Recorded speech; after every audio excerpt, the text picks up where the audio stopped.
Mega love shoutout mga Sraulo. Papakita ko sa inyo ngayon yung kangkungan namin na na wash out na nung bagyo dahil sa mga water lily. Ayun o. Napansin nyo rito yung kangkungan, wala na. Bali napunta na rin sa laot. Ayan o. Oh. Water lily na lang natin dito, water lily. Hanggang doon, di ba lawak ng kangkungan dati dyan? Wala na, natangay na ng water lily. Simula nung bumagyo. Ayun o. Yan. Ito puro yan mga damo, mga talahib yan. Ayun yung kangkungan lang natira. Dito wala na. Nandoon yung mga water lily, doon, natabunan doon yung kangkong. Ayun o, mga Sraulo, ayun o.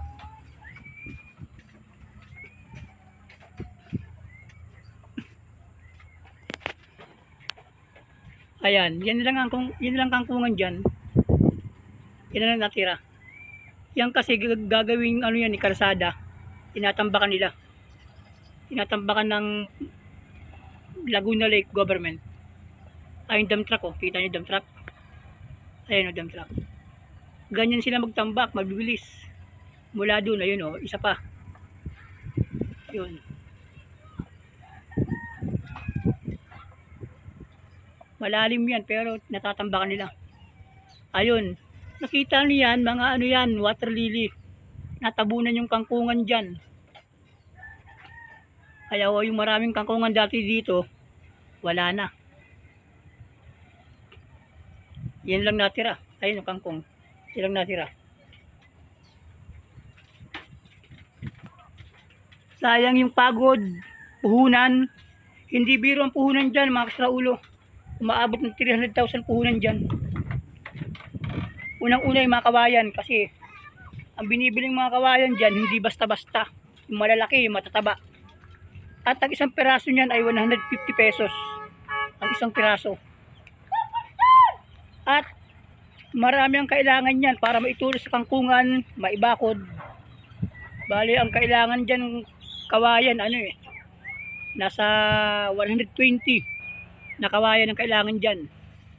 At pag binabagyo pa yan, nasisira yan, nababali. Another gastos na naman yan. Siyempre yung mag-aano dyan, yung mga tao na gagawa. Hindi lang 2, 5, kailangan dyan 10 tao gagawa dyan. Sa kangkungan na yan. Pagtutulos. Kaya magastos. At saka hindi biro talaga yung ano niyan, yung sakripisyo kasi bukod sa malalim na yan, mahirap yan ibaon sa puti kasi sa una malambot pero pag nasa kalagitnaan na matigas na yan. Hindi na basta-basta may babaon ng 2 tao yan, dapat 5 tao. Sa lawak niyan, maraming kawayan ang gagastin dyan. Ang kalaban talaga ng kangkong, ang buhay ng kangkong, ang kalaban niyan, bagyo. At pag bumagyo at humangin, nag-amihan, ang water lily papunta rito, papunta sa kangkungan, nasisira.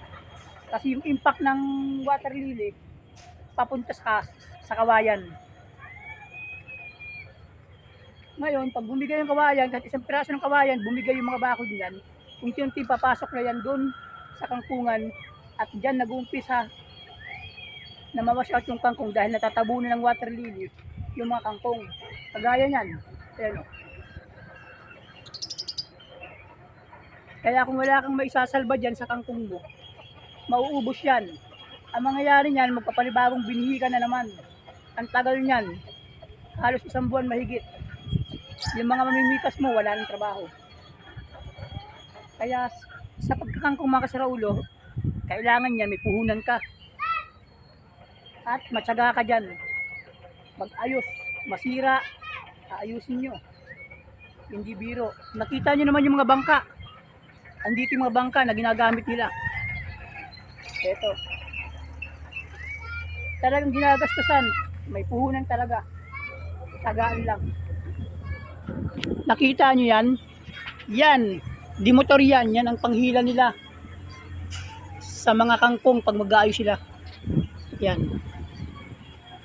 Ito, yan, marami yan. Nasa ano yan, 20. Ito, mga ginagamit ng mga mamimitas.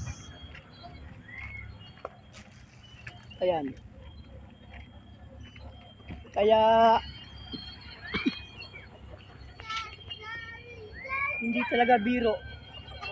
Kung magnenegosyo ka ng kangkong, hindi natin sabihin natin na kangkong lang yan, madaling magtanim. Madali nga magtanim ng kangkong sa ganyang area. Problema nga, pag binabagyo ka, no, nasisira ang kangkungan mo. Kung mahina ang loob mo dyan, tatamarin ka na dyan, mag-ayos kasi iisipin mo, panibagong puhunan na naman. Panibagong gastos na naman, panibagong pagtatanim na naman. Buti na lang yung si Kuya Bong matyaga. Bukod sa may puhunan, matyaga siya. Kaya hangaran ako sa taong yan. Kahit ilang beses na bumabagyo at nasisira ang kangkungan niya, hindi siya sumusuko. Talagang gumagasto siya ng daang libo. Para lang tayo uli yung makapag-umpisa uli ng kangkong. At marami siyang tao. Yan ang kagandahan kay Kuya Bong. Sige na mga siro, hanggang dyan lang. Salamat.